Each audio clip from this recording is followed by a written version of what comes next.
what are we doing today? Yeah, so we playtest chapter 4. There's been a lot of build up. Oh, and really quick, sorry, we can't hear you very well over the music.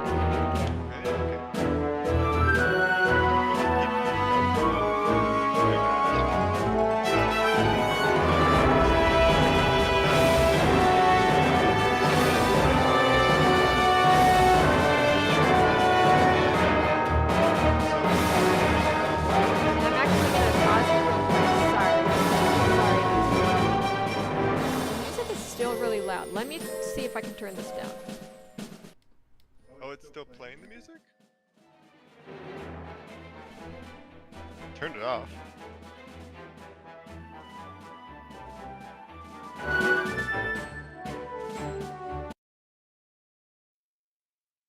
Okay. Actually, you can just keep the music on. Sorry, you guys. Just making sure you guys have your ears after this.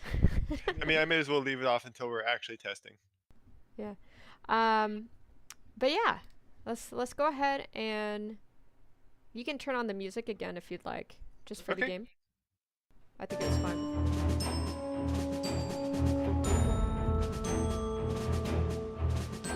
Yeah, so what I was saying was that we're testing out chapter 4 today.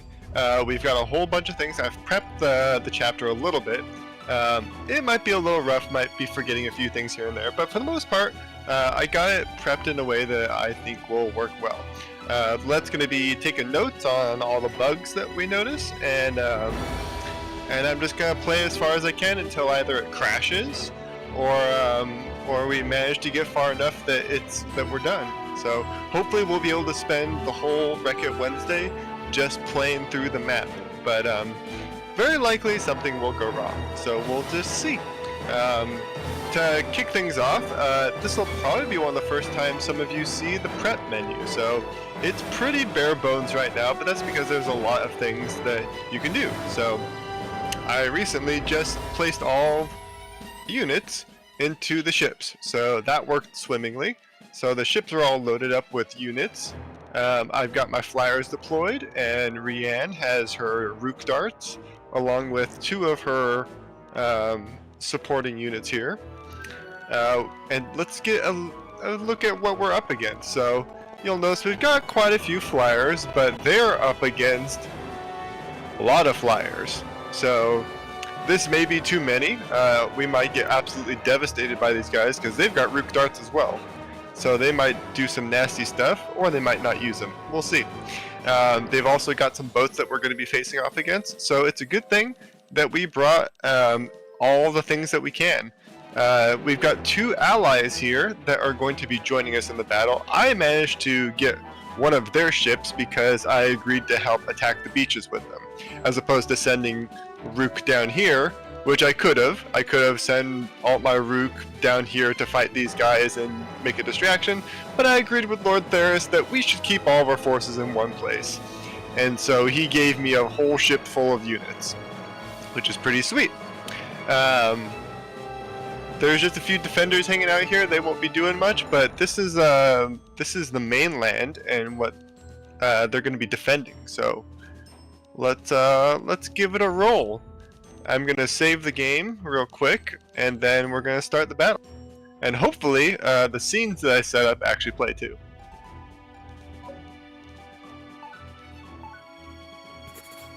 Because actually I haven't tested the scenes. Yes.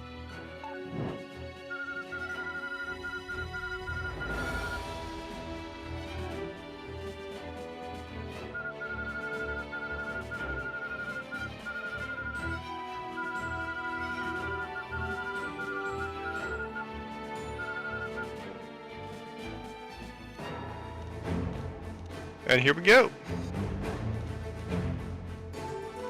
Alright, here's the selection menu. Alright, we can already see it's clipping, so we got menu clipping already.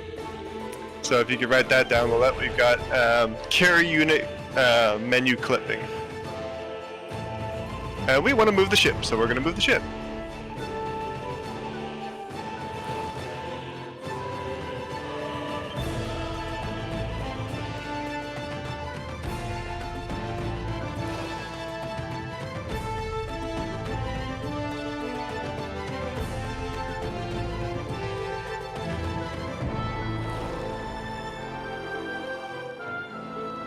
Huh.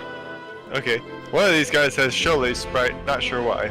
Oh, it's probably because I don't have the enchanter sprites for these guys. No biggie.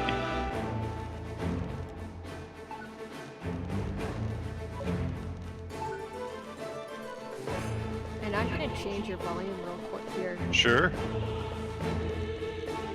I can always adjust the volume of the game too.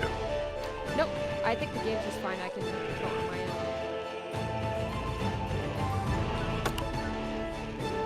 Okay, we're gonna just use our flyers to defend.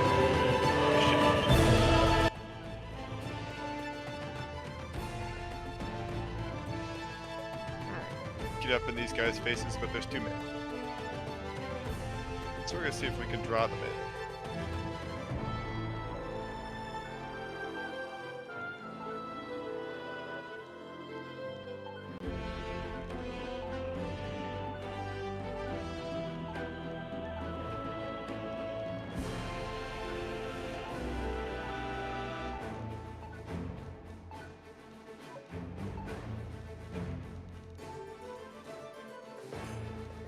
That's it for now, so let's just...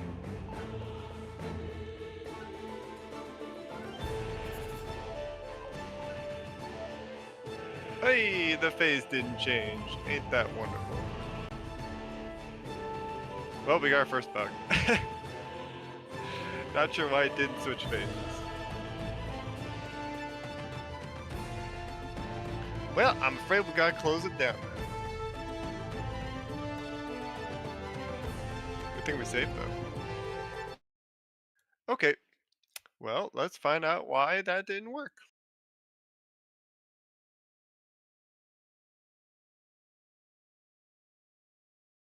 Still, at least some of this stuff worked. I'll share my screen so we can at least see what I'm working on.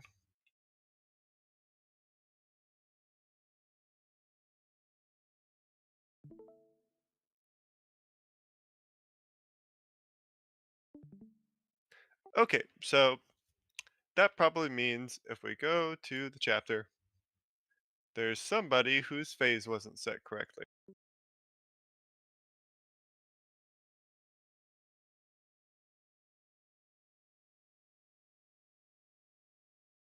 And unfortunately, it could be any one of these. Oh wait, this is not what here's what we want. So that's a little unfortunate because it probably is one of any one of these guys. But let's do a quick check of a few things. So do you like working on these bugs, Lazy? This kind of stuff can get a little tedious, but it's not so bad usually. Is there any particular bug that sticks out to you that was kind of exciting to fix, or maybe funny? Hmm. The funniest bug I ever fixed was when someone figured out how to do infinite range bombardments with spells. So once I figured out how to fix that, it was pretty easy actually. But that was the funniest bug that somebody ever found.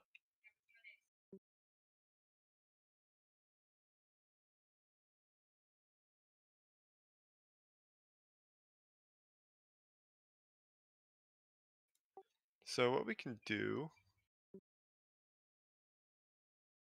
is find out why it's not switching the phase.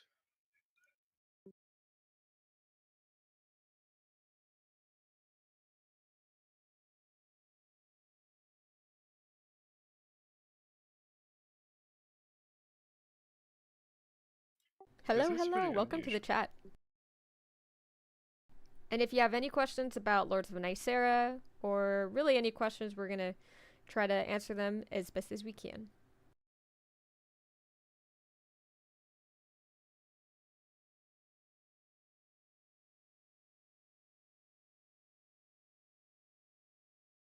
That might be why. Right now, the Lazy Warlock is going after a bug, and we're testing out Chapter 4. So once we get through this, we can move on to Chapter 5. It's really our hope to complete 8 chapters by early access. Ideally 11 chapters. The full game is 22 chapters total. So it's just a nice halfway point.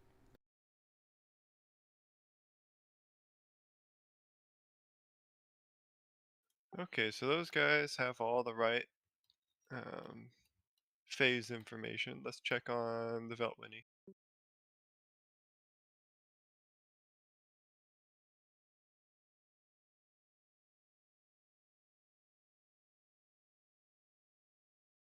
We did have a few people who didn't have the right phase, so that might have been it. And all these guys should be standard. What's a phase again? Yeah, so because there's different distinct groups in every battle, there's they're more or less turns, but it's like when you see player phase, right? Player phase is always phase 0. Then it goes allies. So the first ally phase in this case will be the Galvos, will be the Galviri allies that you have. And it'll say Galvos phase. And then it'll switch to Sarshan phase. And then it'll switch to Veltwinnie phase because they all have their own leaders and they all have their own priority of attack. And so it just helps like distinguish between different factions more or less.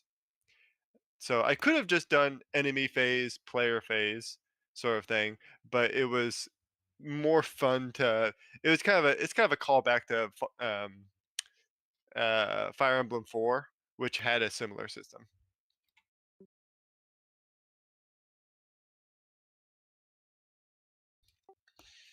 Okay, now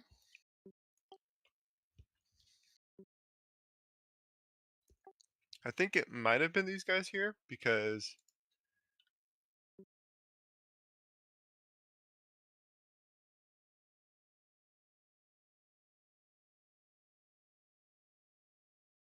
oh, interesting, it was the same. So I don't know what the exact problem was, so we're gonna have to go into the debugger to really know what's going on.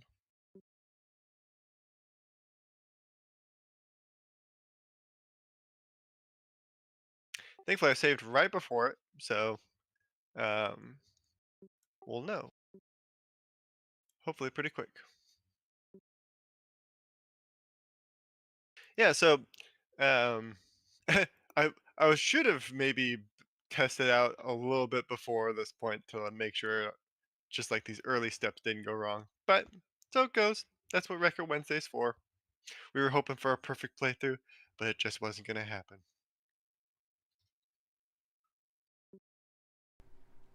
And honestly, we really like to be just, I don't know, transparent and share with you guys what we are up to.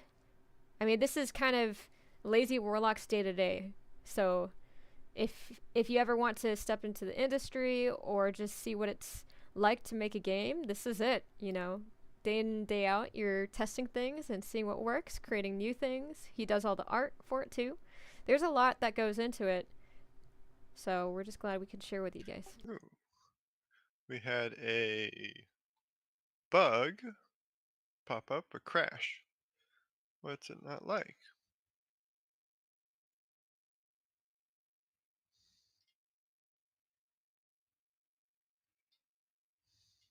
Oh. I can't see the message, Lazy. What's it saying? Oh, it's an easy fix. It just says that there's a value that wasn't prepared beforehand. So, but what we're going to do is okay.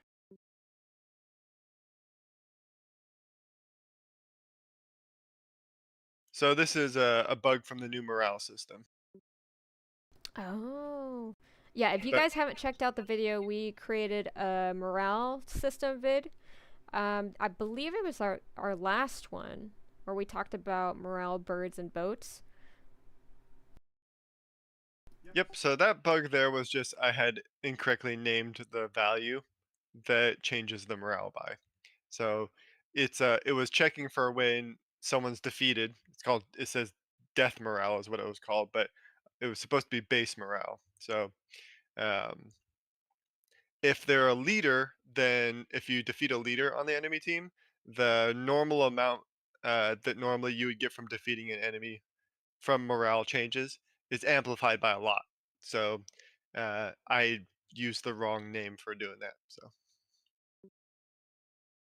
this will be interesting actually because what if it'll change the morale on accident by loading the game? That would be interesting because I have it under the unit death, so it might. Okay, it didn't change any morale. That's good. Also, I gotta say, I really like the gold colored rooks. Yeah, I need to add in a few of the new ones that I have actually. I have a whole bunch of new Rook that I added into the game, and I need to implement their palettes and add them to the lists of units that they can use them because there's a whole bunch now that show up. But yeah, they're pretty. The golden ones are actually native to Weimara, so that's why they're golden. Okay, so everything's ship shape. So let's do this again. Well, I wonder if it's because these guys' phase didn't get changed or something, but we'll see. Okay, so we ended the turn.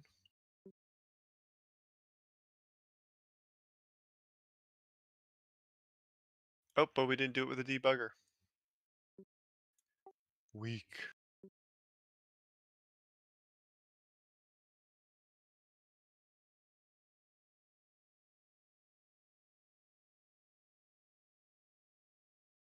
Yeah, I'm not sure what the deal is, but it might be in another thing. So let me do this as well.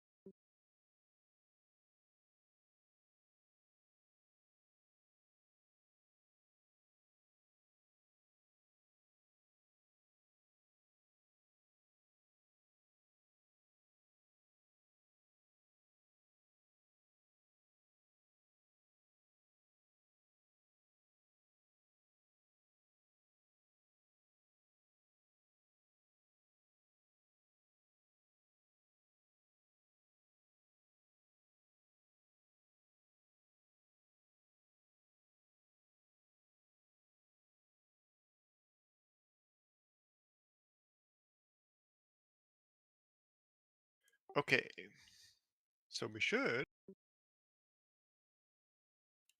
Okay.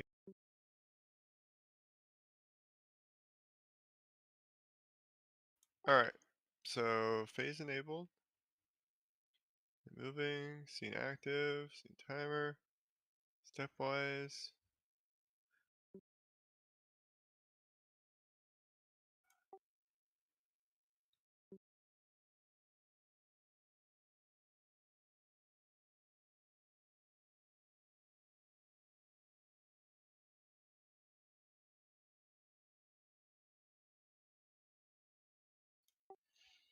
Mm,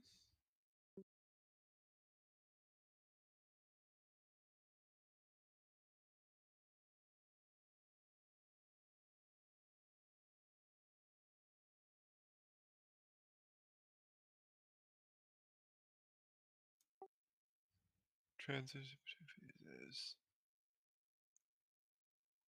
Okay, so base position should be 0. Checks if a phase transition needs to occur.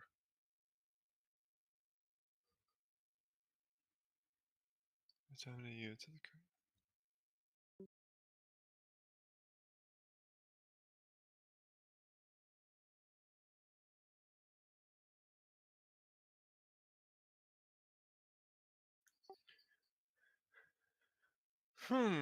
Okay. So for some reason, it was making it so that it doesn't change phase. Okay.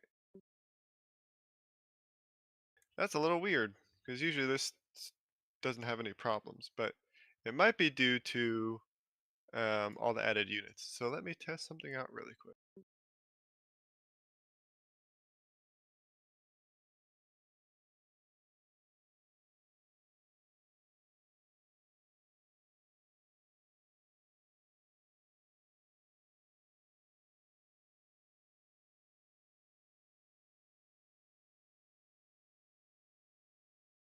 Okay, at least we can get out of that. Okay, if we delete this guy.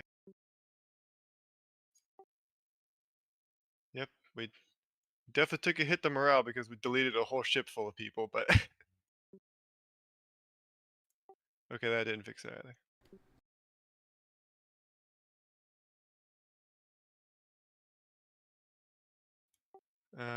So all these guys have their action, but for some reason, I wonder if there's some units out there that it's checking who are on a different team or have the wrong phase, maybe.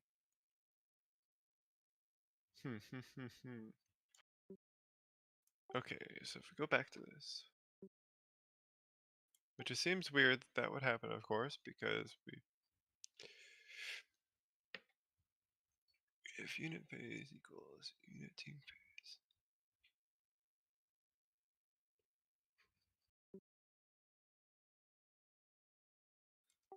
Yeah, so who the heck? So someone's getting the wrong phase and has actions. So I need to find out who doing that. I suspect it's from one of the people I spawned in manually. So let's go see if it has to do. We can solve this the dirty way by just killing units. Because really, if we get rid of them until the phase changes, we should know.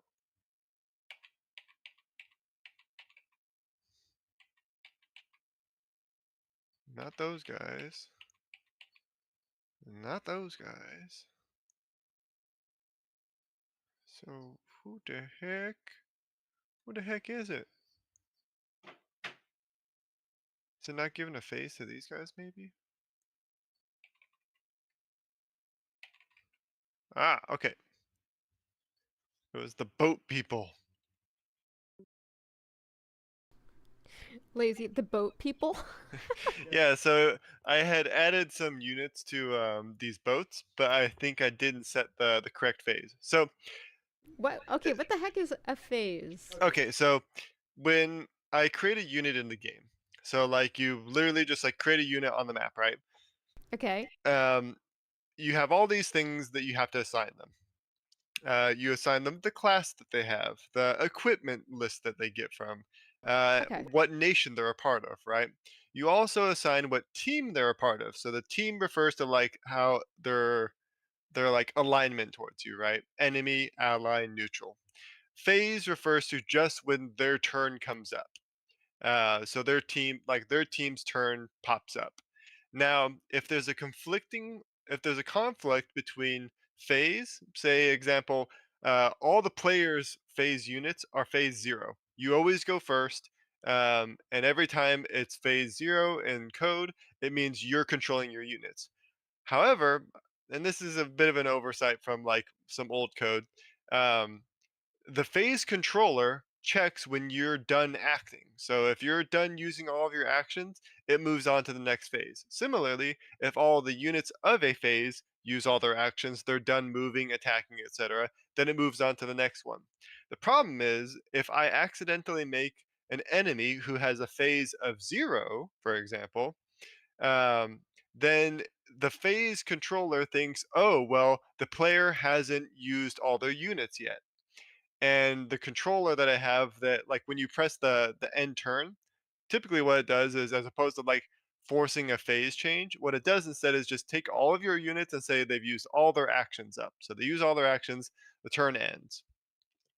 But what it can't do is figure out if so like, but I think the that button specifically only does it for um player units. So not phase based, but like team based. So it's team 0, which is your team. So this ship that I filled up with a bunch of Sarshan units, I gave them accidentally, I think, phase 0. And so if we're going to look at that, and I can guarantee that's what happened.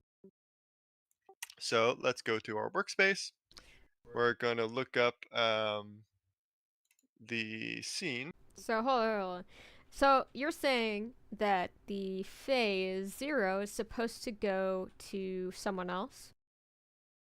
So the phase 0 is always the player, but I accidentally made enemy units that have phase 0. Ah, Yeah. okay. And then it got confused and broke. Yep, it got confused because it can't progress the phase because you haven't used all your units in its eyes. Because you Computers, can't control the enemy units, right? So right? Computers are really yeah, and it like again like that literal. goes to show like it doesn't have any idea what you're actually trying to do. It can only follow instructions. Yeah, yeah. So, and you notice that because for those of you watching the stream right now, Lazy Warlock was kind of rooting around trying to figure out who was triggering or what was triggering the issue, and then when he moused over the Sarshan chips, uh, I believe that's what tipped you off. Yeah, so I did it the brute force way. I knew what was causing the trip up. I just didn't know who was causing it. So I just deleted units until it ran out of things to check. I mean, you know what? That's most of coding, though. It's just sometimes you get to the point where you are, uh, you're deleting sections of code just to see which line of code it is. What is the culprit? Yep, so here it is right here. So you can see it's spawning the generic units, which are ships. It even shows player boat 2, Sarshan ship 1, Sarshan ship 2. Um, and it makes the ship, it actually even makes it the wrong nation. So it's making it the player. Okay, I'm gonna zoom in actually because we can't see anything. Oh yeah, that's a lot better. Yeah. Can you zoom in even more? Enhance. Yeah, so hopefully you can see it now. This Yeah, is that's more definitely a zoomed in lot than I've better. ever been, and I'm nearsighted. Okay, yeah, so you can see here we're spawning Sarshan ship. It spawns a generic unit. I give it coordinates to where it shows up at. I'm supposed to be assigning it the right. I didn't even assign it the right nation. So this is supposed to be nation Sar for one. Let me zoom in here. One sec. There we go. Okay, so we've got Nation SARS, Ship 1. Yeah. Do you do you ever get kind of lost in your code? I mean, there's Yeah, I actually have to put like checkpoints in it. So like Mhm. I'll even like type out in big bold letters like easily searchable key phrases. Yeah, yeah. So that if I don't know where it is, 'cause I don't know like the line that most of the things are in, right? So I definitely get lost without lots of these key points. Okay, Right. so it's hard to see it from here, but this script here gives all this information, right? So it's given its class, but you can't see it. Well, cuz a lot of these are numbers, right? And then usually the at least for game maker language or GML, if you look at the functions, it'll tell you wherever that. Okay, yeah, at the very bottom there. Yeah, it's at the bottom, so I just have to zoom out to be able to see it, which I wish it could actually Yep. show. Like if I scroll over it, it'll show the. Let me see if I can help. No, you could barely see it, but it's it's the white.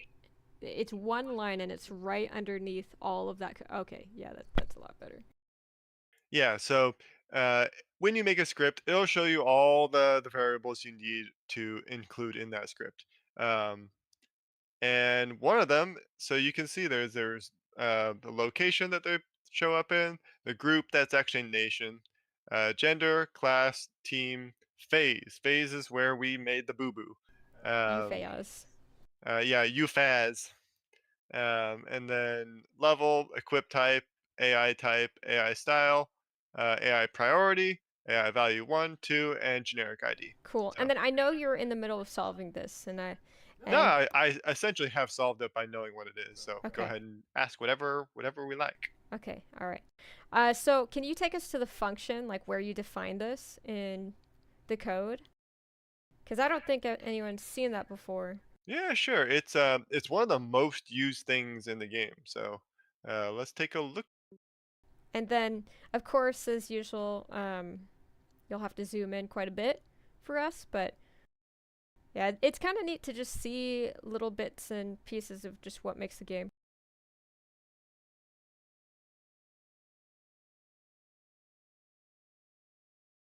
So that we can steal your code and make a Lords of Nysera 2 without the copyright.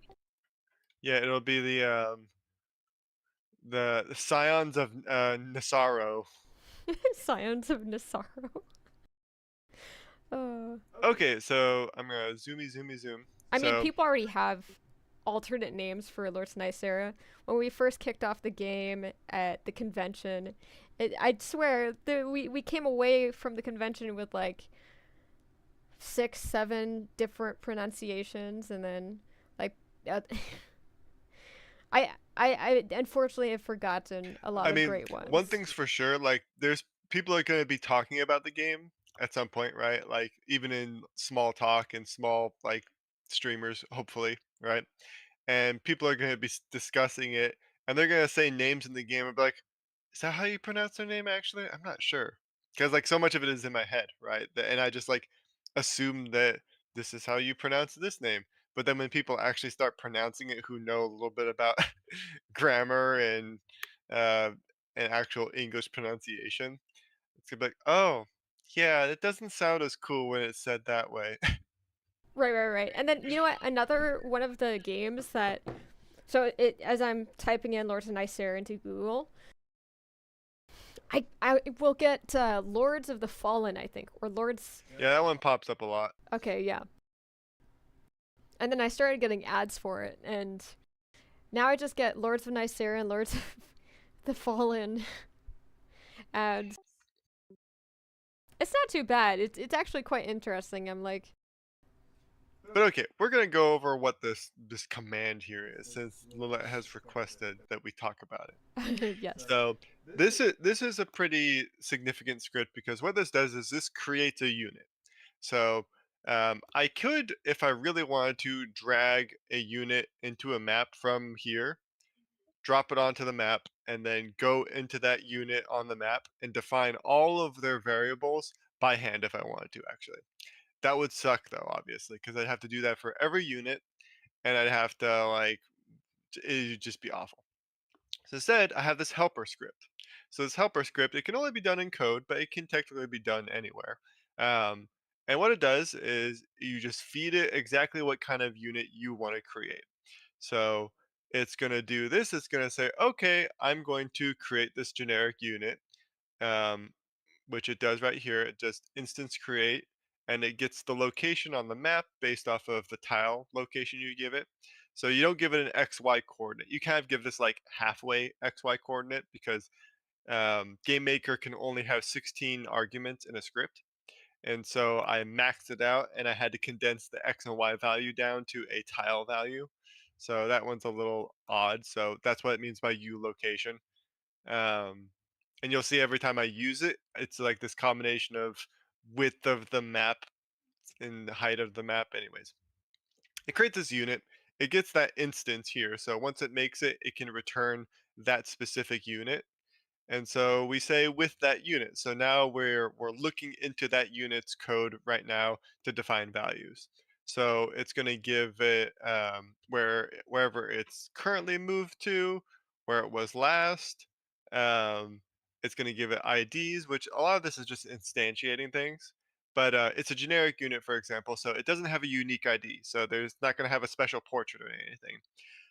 It gives its groups, its nations. All it does here is because normally when a unit is created, it just has blank values. It has literally no nothing added to it. Yeah, So yeah, you gotta assign you use this to specifically set things in it. So right. all of them is like set blank before, and then you insert them with this script here, and You then it gets all their sprites. So it runs a bunch of other scripts inside this script as well, lots of nested scripts. So to get their sprites, so it has to assign all these first, right? Because it's going to get sprites depending on the class that it has and the group that it's a part of. It's going to set growths based off the class, and so on and so forth. Right, So right, right. And then it I'm just going to goes simplify it for everybody too.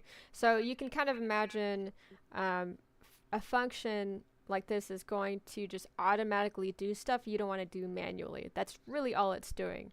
And one of the things that you have to do for all of the units is set these values so that you can use them in the game. And so that's essentially what this function is. It's just setting values for yeah, all of we these can different like jump things. to any one of these, right? So if I go to, let's say, get growth.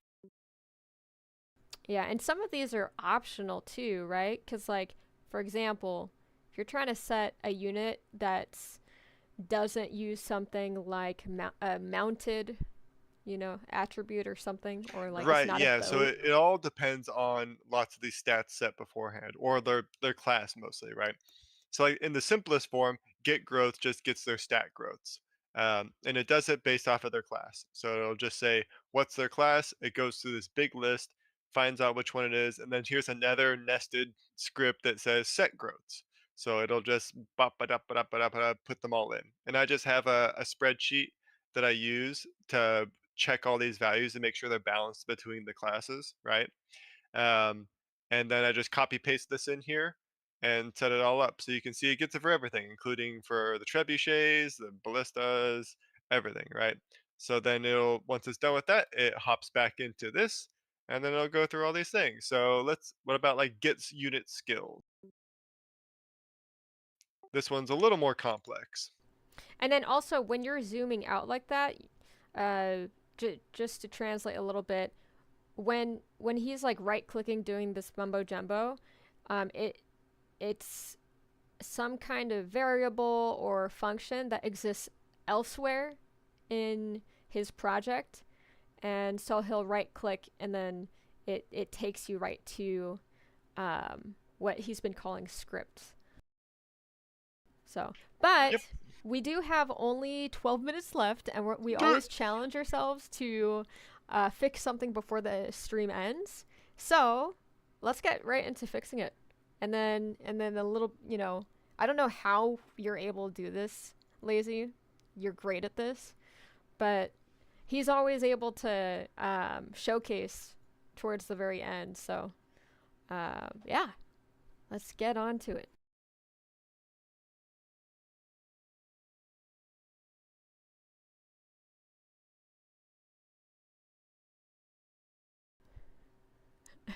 I can feel like the wheels turning just watching this. He can navigate the really, really fast. I do like a little bit of bug testing here and there, right?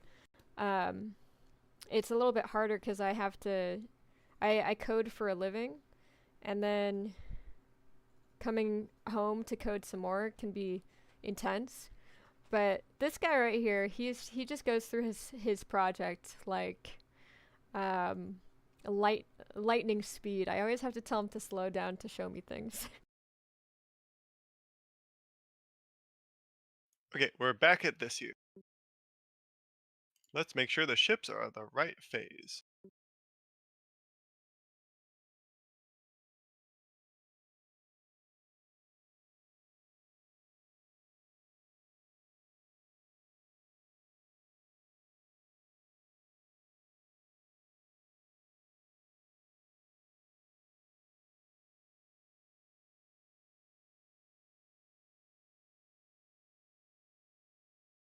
And we may as well double check these just to make sure that they aren't, everything else isn't broken. Because from the look of it, yeah, these guys probably don't have the right phase either. Nope.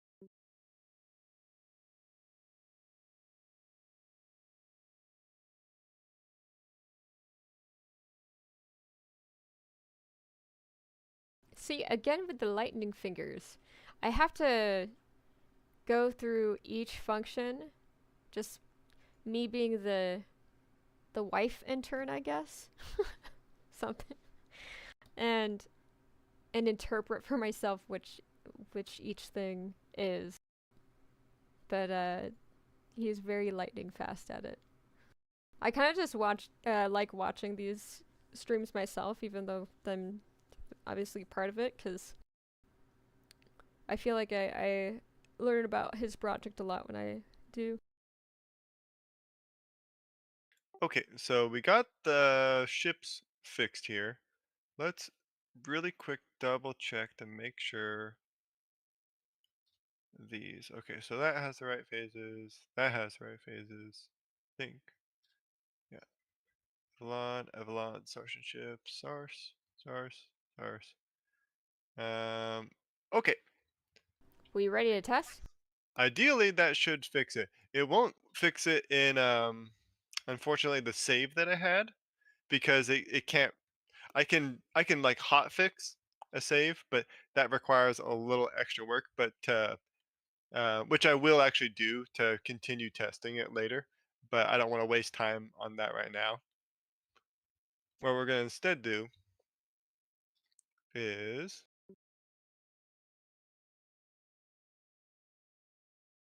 we're just gonna start the chapter all over. I'm ready. And then we're just gonna throw a few units in there and then end the phase. Like just end the turn. Okay, let's go. Okay.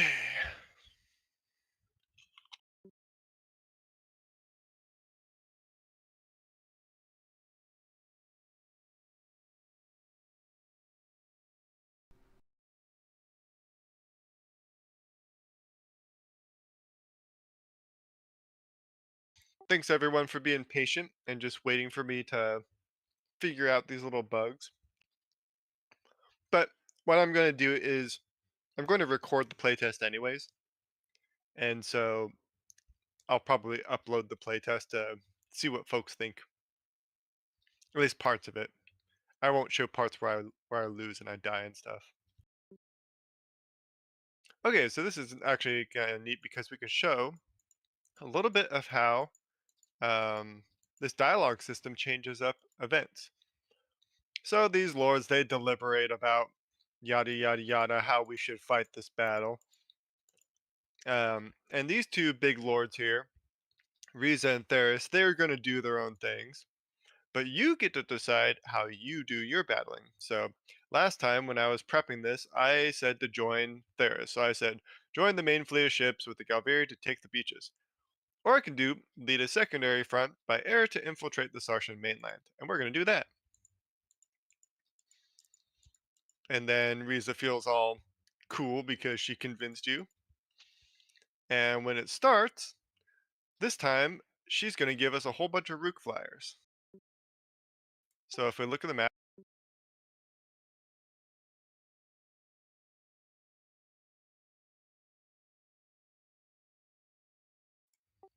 we can see we got all these cool Rook flyers now that are all ours to use. So if we want to, now like in this case, now we can put a bunch of ground units here and pick them up and fly them over and infiltrate the mainland.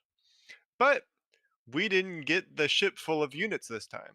So Theris was unhappy that we're not going to be throwing bodies at the beach, and so they're kind of on their own. You still should send units this way. You still have your two ships because you do have to take the beaches. It's part of this battle, but just goes to show how like you'll have options when doing these battles. Okay, but we want to test to make sure we actually fixed it. So let's do that. Okay, so essentially we want to test until we get to the Sartians. Yep, so we actually don't need to do much. Cool. And the Sartians are the ones who are raiding. Is that correct? So at this point in the battle, we're actually this is the first reprisal against the Sartians. So they have been pushed back out of the Evallonian capital, and we're actually invading the Sartian. Like Sars was effectively under the umbrella of the Evallonian like dominion, right? They've rebelled. They consider themselves separate now. So technically, you're going back in to quash the rebellion. So We're actually the invaders in this situation. It's kind of a reversal at this point. So let's start the battle. Ooh, this is our new phase change thing that showed up. Yeah, I like the banner. Okay. Now we should just be able to.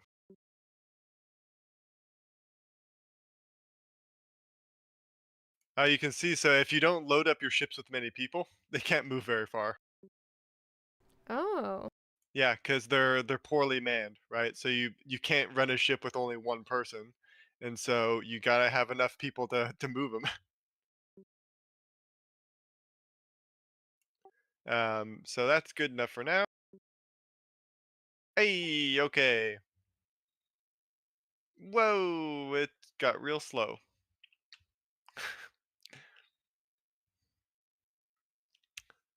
That's interesting. Yeah, and there's a little bit of bleed there too. Yeah, there's a big old delay, so it's running slow. Probably because I haven't actually given a whole lot of um, done a whole lot of work on the AI flyers just yet. So I Mm-hmm. think there's some kind of hold up with their pathing system. Right, just That's why optimizers. it's freezing right now. It's not supposed to do Yeah, yeah, of course.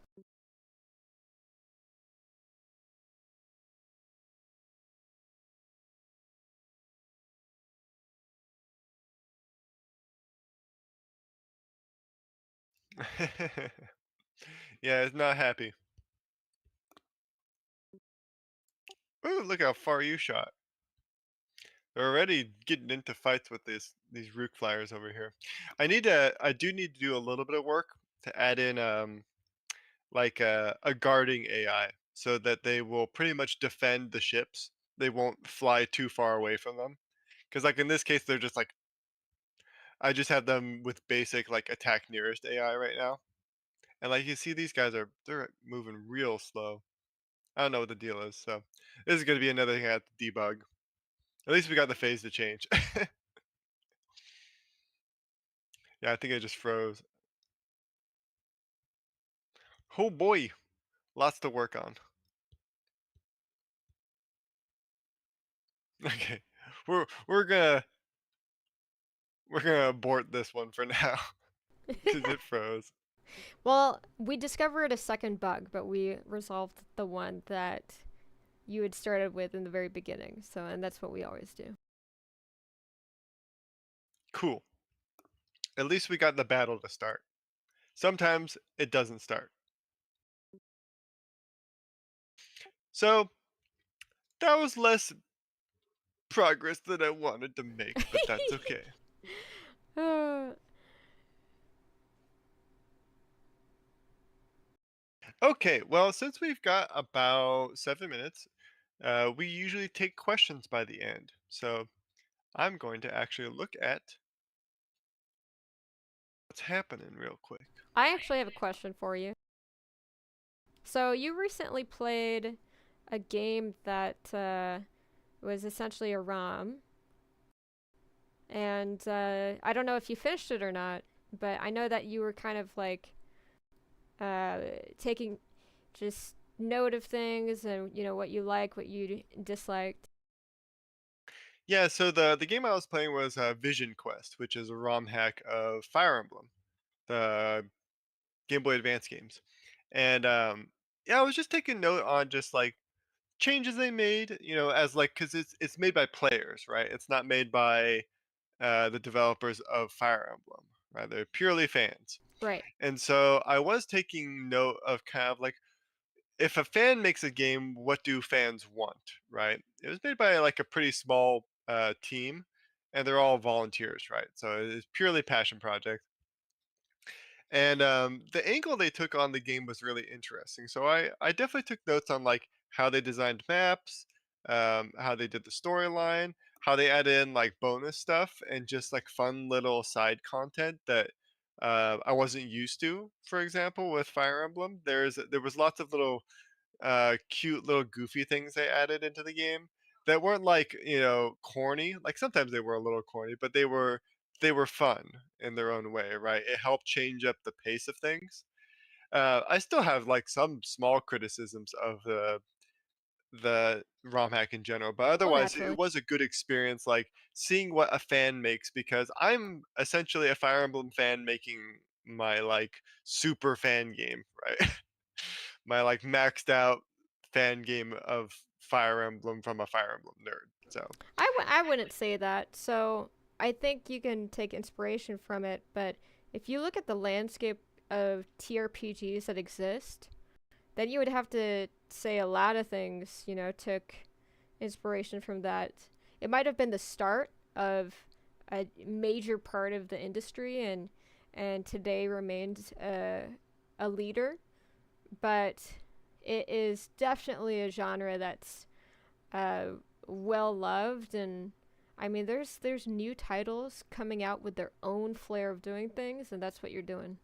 yeah, in the end, it's like it's my own game, right? It's Exactly. my own inspiration from years of playing games and years of Well, I loving mean, all types of games. So it's definitely its own thing. no, no, certainly it is. It's absolutely. Um, I think every game improves via competition in a way. Like if you look at, for example, the Tomb Raider games and compare contrast it against what's it called, the Nathan Drake games. You can tell that they're kind of bead for bead, line for line, uh, taking from each other's innovations. Not that they're copycatting, that's not what's happening. It's more like eventually there are certain game mechanics that become canon for that genre. Like you'll notice in those kind of games, you see the bright yellow or whatever color it is that indicates, oh, that's something that you can climb, for Right. example. And that's not something that's trademarked by anybody. That's just, now it's just industry standard. And same thing with uh, a lot of open world games. It used to be revolutionary, right? We went from platformer to 2D platformer to a 3D space. Um, so yeah. There's so much to expand on in this genre, and that's what you're doing. I agree. Okay, that was my question. I unfortunately we're out of time, uh, but we will answer your questions next time around. And of course, if you haven't joined our Discord just yet, we've got quite a few fans on there that you can talk with, and also if you play the demo that's on itch.io, you can go there, report bugs, etc. So Alrighty. Well, I think that'll wrap it up then. awesome. What are we doing next round? Yeah. So I mean, since this doesn't finish chapter 4, we're we may be working on this one a little longer than expected. But next round, I think we're going to be doing probably a speaker Sunday. I'm going to try and see if Adam can join us and talk about his work as a musician and so on and so forth. So that might be what we do next time, which will not be this Sunday, but will be the following Sunday. So that's what we can look forward to. And if I can't get him to join us, then I'll probably do a summary on the status of chapter 4 and what's going to be involved in chapter 5. So Awesome. that's the goal. Awesome. Thank you, and everybody who's joined the chat. Thanks so much for watching. We really appreciate you guys. Yep. Thanks, everybody. Bye bye.